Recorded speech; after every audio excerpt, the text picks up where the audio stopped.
Olá, pessoal.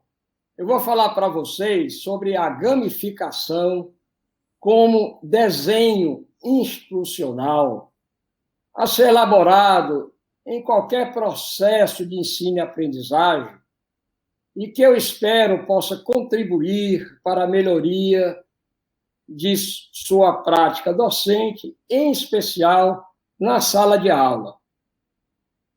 Eu vou começar, então, discutindo um pouco os primórdios da gamificação, ou, pelo menos, o que a gente espera que tenha sido o começo, que se deu com Thomas Malone, no começo da década de 80, quando ele começou a fazer questões do tipo: por que os videogames são tão cativantes? Como os recursos que tornam os videogames cativantes podem ser usados para tornar o aprendizado interessante?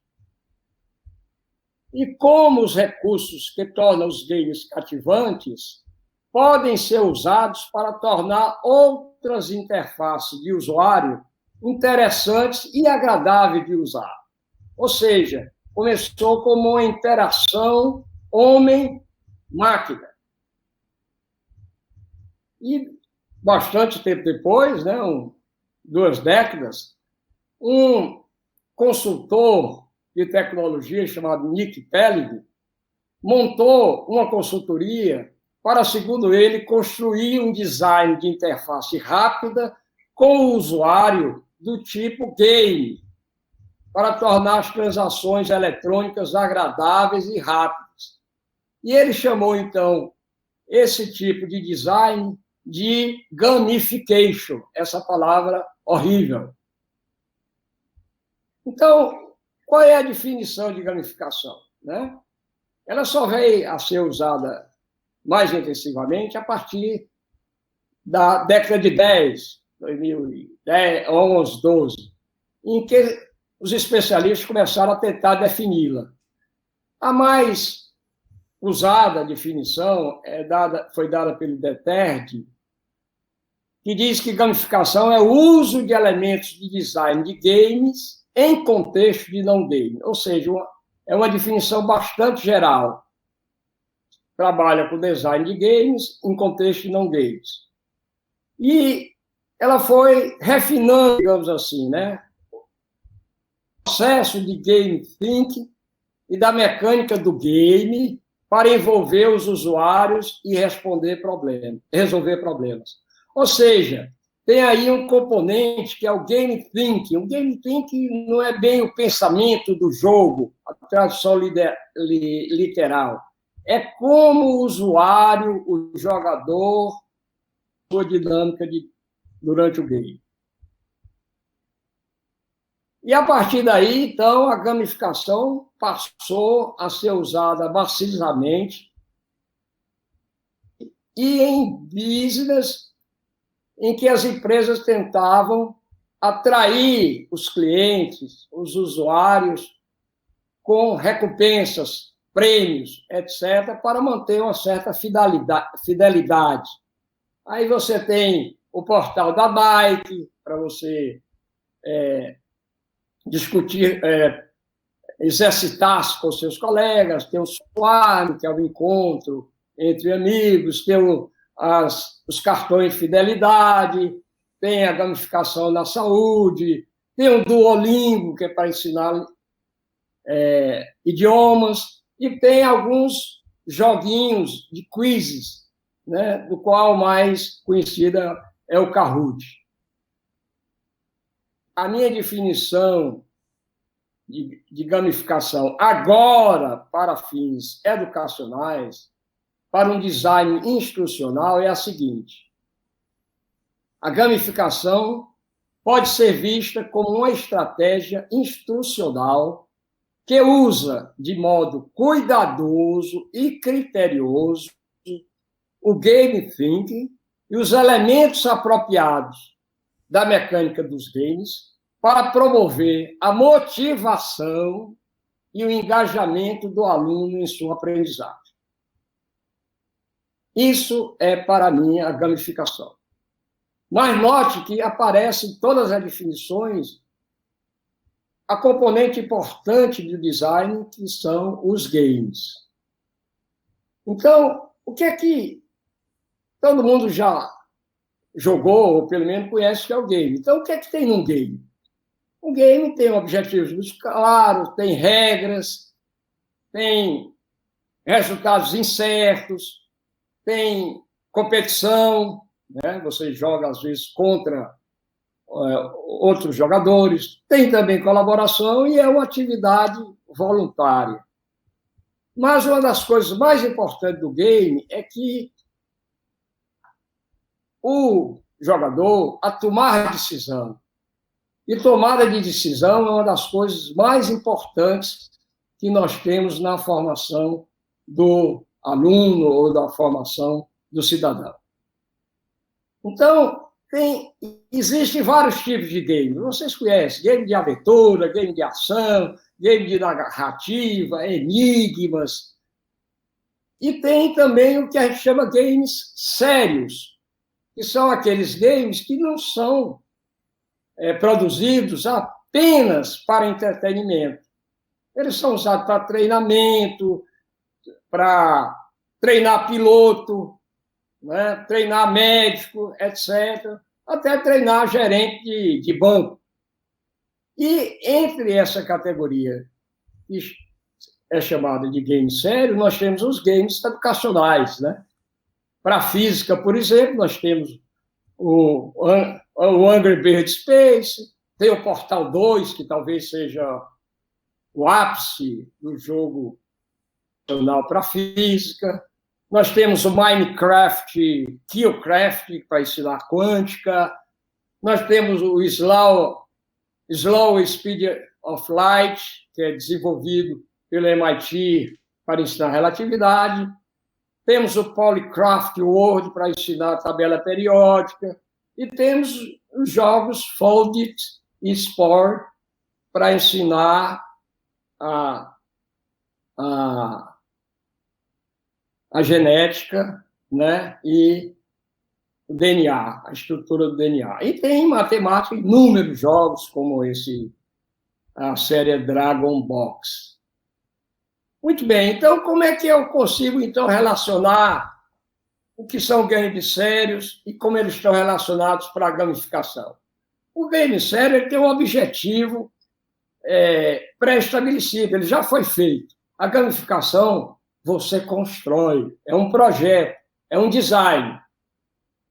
Então, ele pode ser explicado por esse diagrama bidimensional em que você tem um eixo, desculpa, que vai das partes ao todo e tem um eixo vertical que vai de brincar ao jogar. Ou seja, quando você pensa num brinquedo, você primeiro, as partes que você vai construir esse brinquedo pertencem a um design lúdico, que na fabricação do brinquedo, o brinquedo é o seu produto. Na gamificação, várias partes que constituem o game, os seus elementos do game, mas você não vai usar para projetar um game. O seu produto não é um game. O seu produto, no nosso caso, vai ser, por exemplo, uma sequência de ensino-aprendizagem, um ambiente virtual de aprendizagem, etc. Ou seja, a gamificação permite um produto que é diferente de um game, porque o game já é projetado para um objetivo que seja bem estabelecido a princípio projetado, como foi projetado. A componente que eu julgo essencial na gamificação como design chama-se motivação. E a gente sabe que existem dois tipos de motivação. A motivação extrínseca, que é aquela que leva a um comportamento norteado apenas pela busca de recompensas ou para evitar a punição, né? Ou seja, o seu objetivo é conquistar medalha, prêmio, certificado, ou mesmo a admiração de outros. Do marketing e das empresas, eles buscam atrair através de medalhas, através de pontos para viagem, no caso dos cartões de fidelidade, para você se engajar naquela empresa, naquele produto. Diferentemente, a motivação intrínseca é a realização de atividade pelo seu próprio fim, é aquilo que te dá prazer. As regras vão surgir ao longo da atividade, mais do que em seus resultados. Ou seja, você está fazendo aquela tarefa porque você gosta, porque você tem interesse naquilo, né? Então, a motivação intrínseca é essencial, a meu ver, no processo de aprendizagem, né? Se tem trabalhado bastante em processo de gamificação, é errônea na motivação intrínseca, da ponta, da nota, etc. Ela é importante que apareça, mas ela não é mais importante do projeto de gamificação.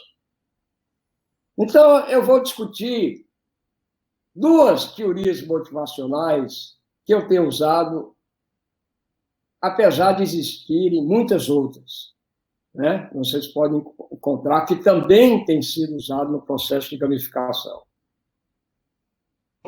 É a teoria do fluxo e a teoria da autodeterminação. Vamos começar com o fluxo.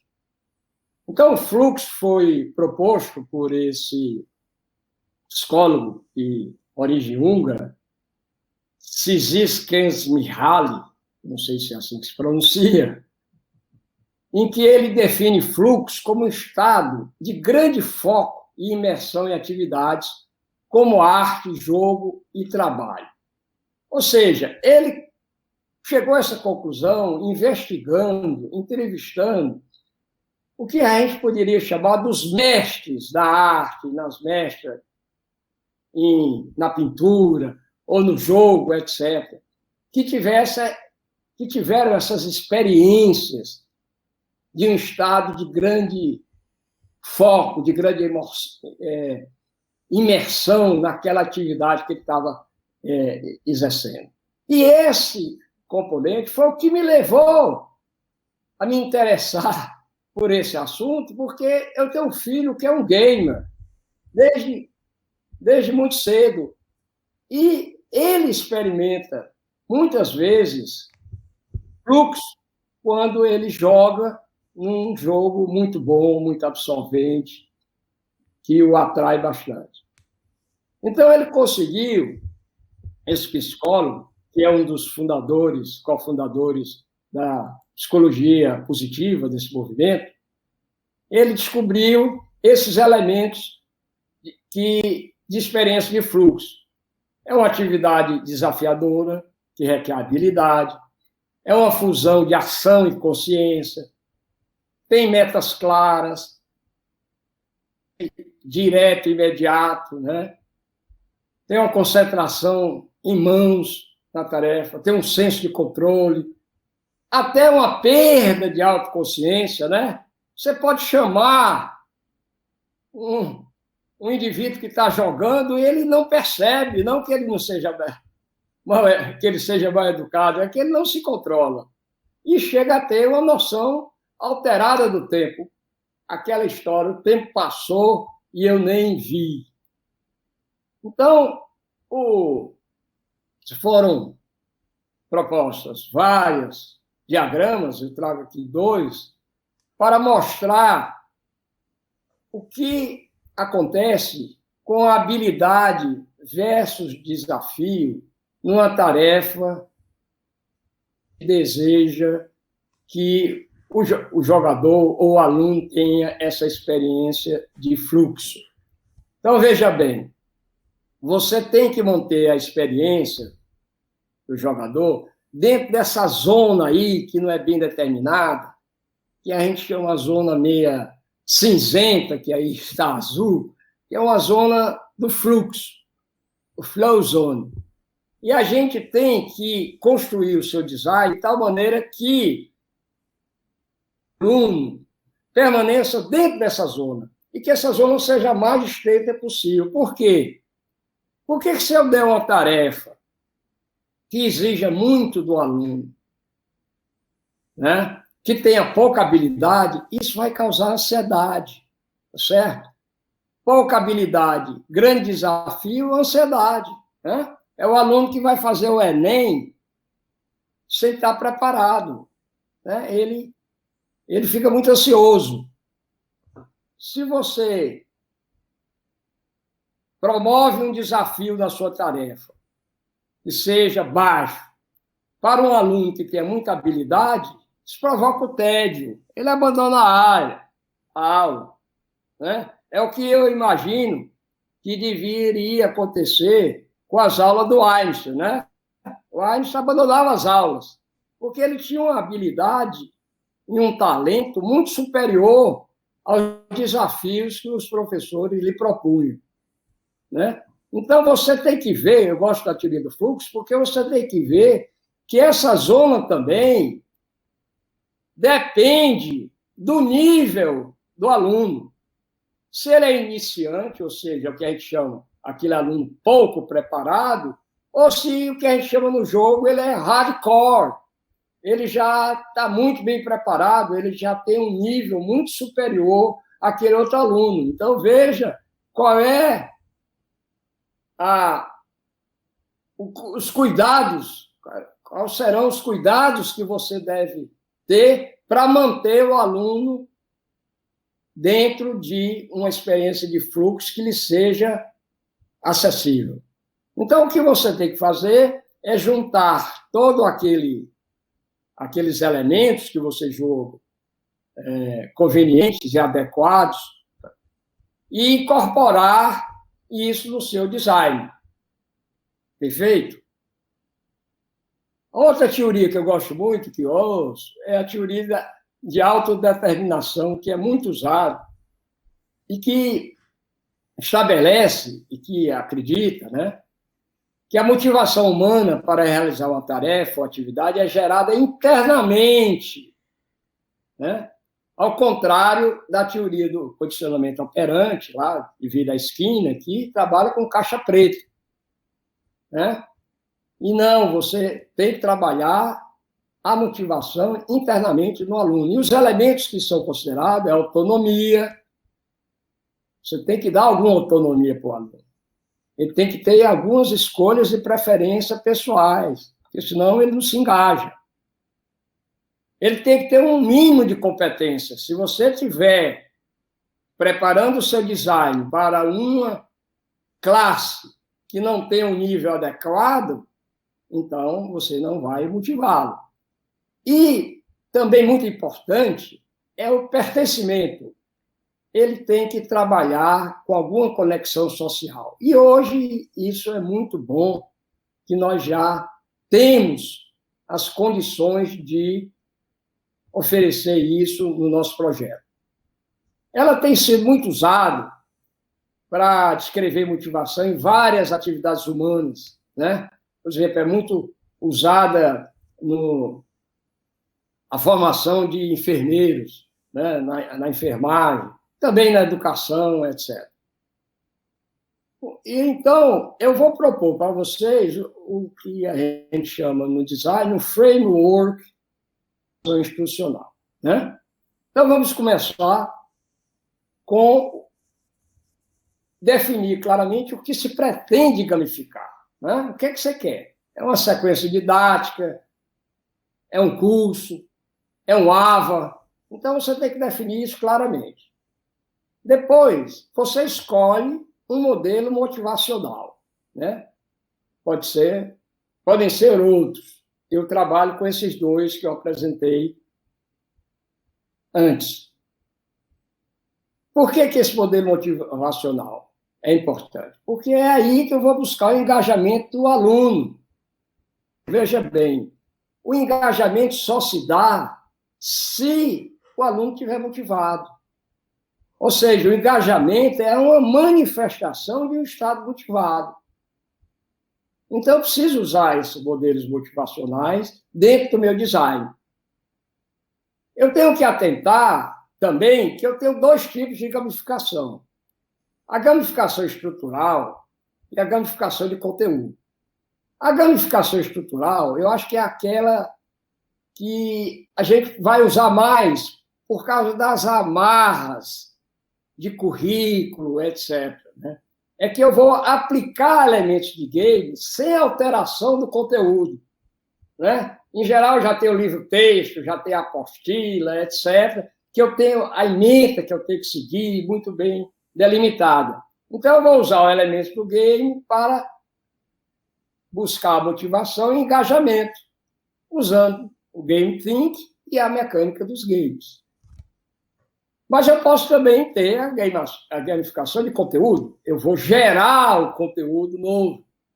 Né? Aí sim, é mais criativo, porque aí eu vou usar mais o Game Think, eu vou usar mais a curiosidade, vou usar mais o modelo de narrativa, etc., porque eu estou criando o conteúdo que eu vou gamificar.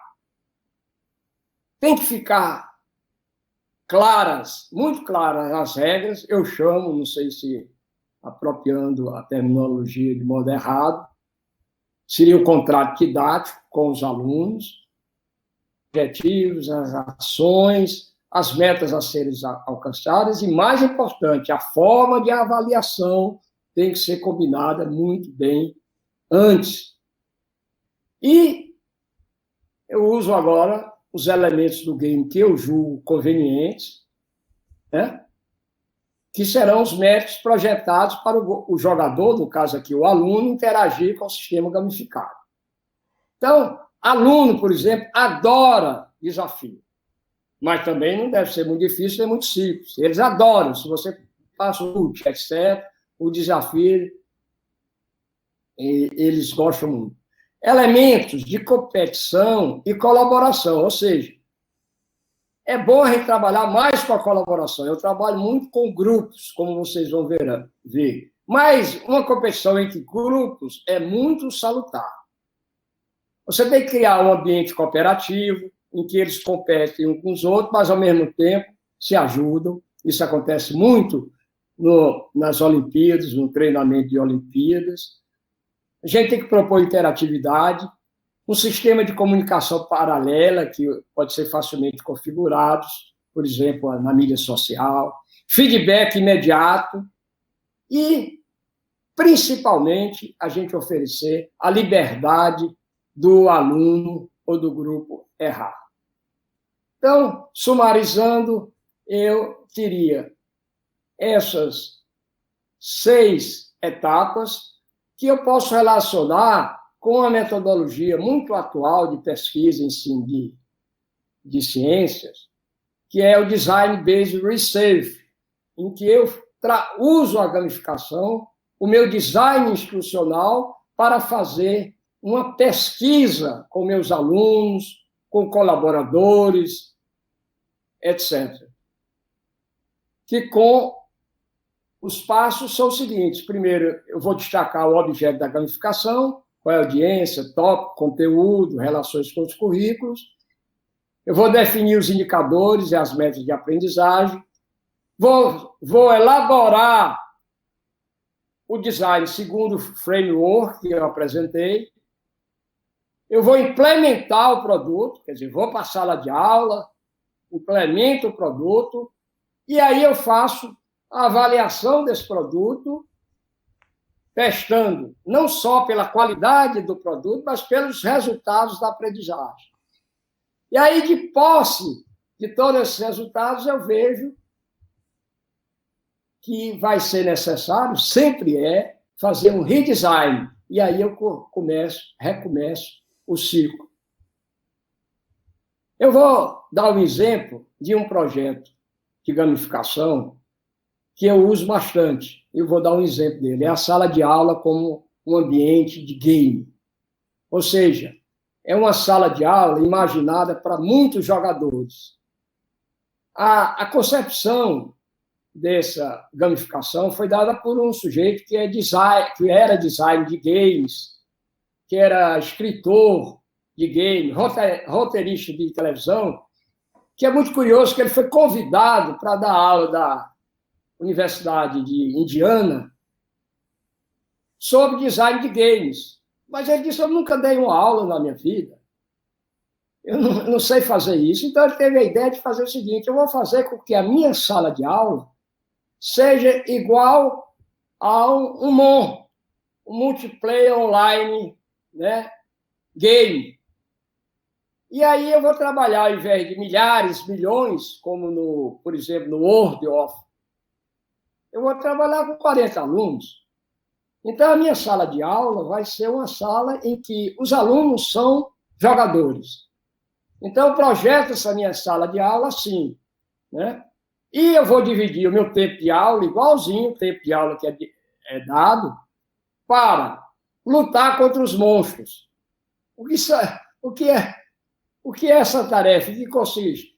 Eles vão realizar testes, vão fazer exames, eles vão cumprir missões, vão realizar pesquisa, vão fazer experiências, eles vão fazer o crafting, ou seja, eles vão redigir relatório, vão fazer resenha de artigos.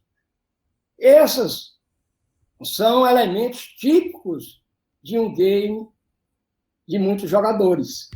E mais importante ainda, eles não vão ter notas como nas aulas usuais. Eles vão ganhar pontos, os experience points, pelas tarefas realizadas. Então, eu faço simplesmente uma analogia da terminologia, né? O aluno passa a ser um jogador, o Game Master é o professor, o aluno escolhe o avatar, eu posso dividir a sala em seções, que são as zonas. Eu nunca fiz isso, porque a sala a gente pode fazer. Eu chamo meus grupos de trabalho que eu organizo das guildas para dar essa sensação.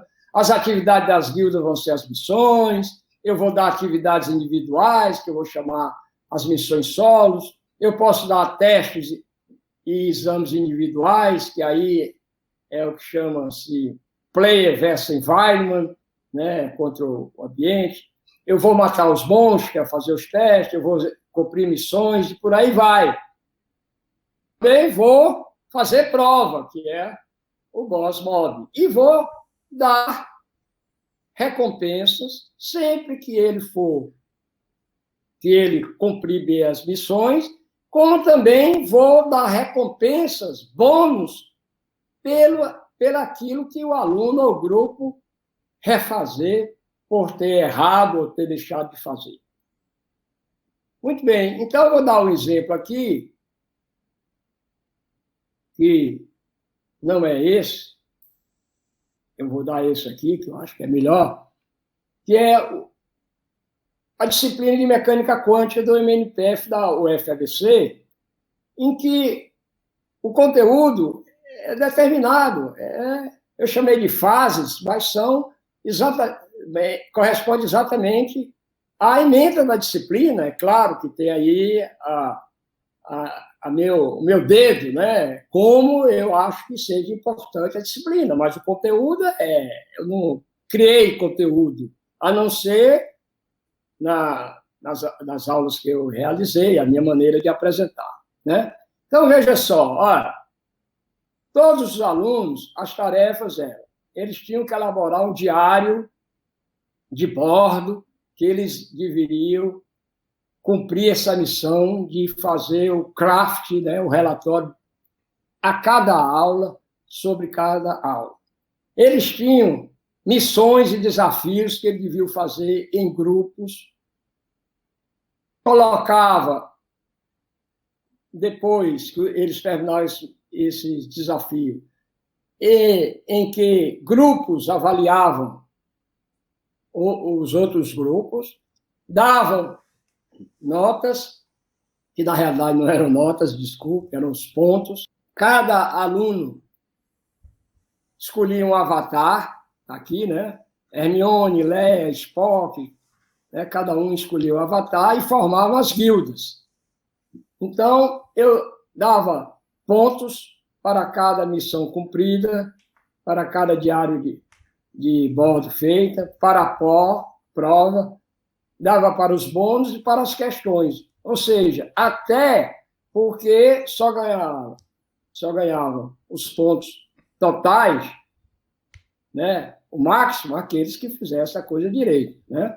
Então, as guildas escolhidas eram a Giz e Lousa, né?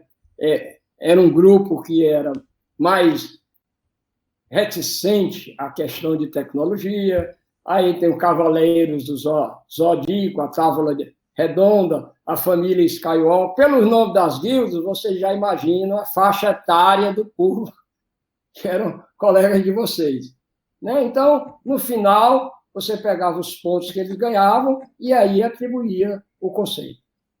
Então, foi uma experiência muito interessante, porque eu usei aqueles 3 elementos básicos da teoria da autodeterminação. O pertencimento, eles trabalhavam em equipe, eles trabalhavam nas redes sociais, eles trabalhavam em grupo, cada um sabia o que o outro estava fazendo, né? Ele trabalhavam de acordo com a sua competência, né? Eles mesmos diziam, tá certo? De forma que eles trabalharam muito bem e os princípios básicos do modelo motivacional escolhido. Eu vou deixar aqui algumas referências, né, para vocês lerem e me colocar à disposição. Lá no primeiro slide está o meu e-mail. E eu gostaria de, ao final, agradecer a Laura Paulucci pelo convite para dar essa videoaula e ao Diogo Magalhães, que teve a paciência de me ajudar na edição desse vídeo. Muito obrigado.